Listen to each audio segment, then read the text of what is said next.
Ayun, so hinihintay ko yung mga pagdating ng mga estudyante na nagpasa ng kanilang mga laboratories sa medical para naman ako ay may kasama.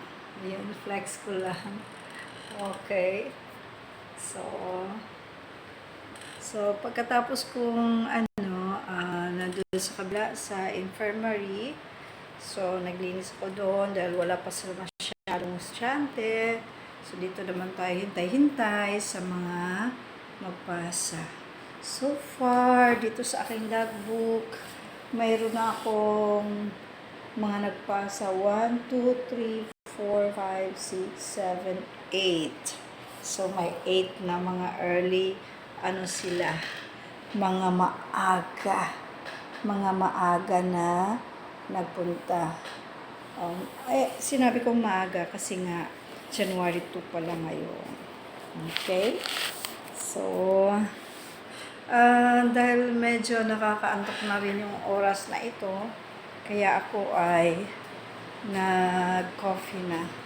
So, dito naman sa isang table ko, ayun, walang habang waiting, nag-consolidate naman ako ng mga feedbacks nung last quarter. Okay, so yan. Consolidation time. So, nakakaantok, no? Yung bang mag-consolidate ka. Kaantok. Kaya, tinigilan ko na muna. At ako ay nag-coffee. Ayan. Sun.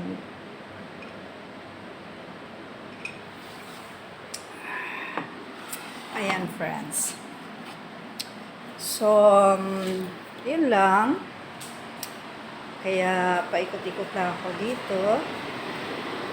Hindi ko na masyadong nilamigan yan dahil medyo yung aking voice. My husky voice. Habang pala ako ay nagpipurid. So, ganito tayo dito. Dual yung ating kung alin yung bakantes, wala akong masyadong form. So, nag-ready na ako at ako ay nag-print. Ayan. So, off na muna natin yan. So, yung mga forms na kailangan ko, nag-print ako. Ayan. So, mabuti na alala kong pumunta doon banda kasi na pala siya.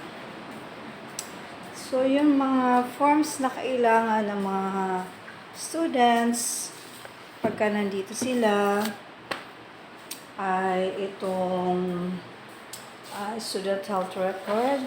Ayan. As profiling sa kanila. So, mayroon yung details about anong course nila, height, weight, BP. Ayan, ginagawa ko. Then, profiling regarding their address, school ID number, yung kanilang contact number, course and year, may mga medical history. Yan siya, friends. So, mayroon naman tayong checklist kung ano yung kanilang dapat ipasa. So, mayroon tayong 3 klase niyan. Mayroon tayong for student across. So, meaning, hindi sila maritime, nursing, and midwifery. Kasi pagka midwifery and nursing, so mayroon naman silang separate na form. So, naghanda na ako nito, nagpiprint na rin ako para pagka dumating na yun sila, hindi ako masyadong kumbaga, sa oras kasi magpiprint ka pa ulit. So, mayroon naman ako dito for maritime. Syempre, mas marami silang ipapasa. Maritime kasi from first year, second year, and third year sila ay nagpapasa. Then, yung ating mga OGT. Ayan. So, ayan sila nagpapasa, mga OGT. Okay. So, syempre, mayroon tayong transmittal form. Makikita dyan kung ano yung kanilang mga pinapasa. So, dito tayo nag-height and weight. Ayan, friends. So, okay. Mas madali itong gamitin. Hyperextend. Pagka, tanggalin na yung shoes. So, syempre, kung mag-height and weight tayo, huwag na natin isama yung ating sapatos. Nasasali siya sa ating height. and also sa weight, no? Ayan lang kasi, always, isipin natin na pagka tayo ay nag-height and weight, pakitanggal naman yung sapatos at saka yung cellphone. Kasi mayroon pupunta dito, nakasapatos na, nagsa-cellphone pa sa bulsa. So, meaning, kasama na yun sa tinitimbang niya. Okay? So, yan. So, ano lang natin, naka-hyperextend ito. Then, i-ganon lang nila for the height. And, ayun, balancing lang naman tayo for the weight. Okay? So, ayun lang, friends. So, konting tour lang dito sa ating university students record section. Okay? So, for now, inom muna ako ng coffee ko.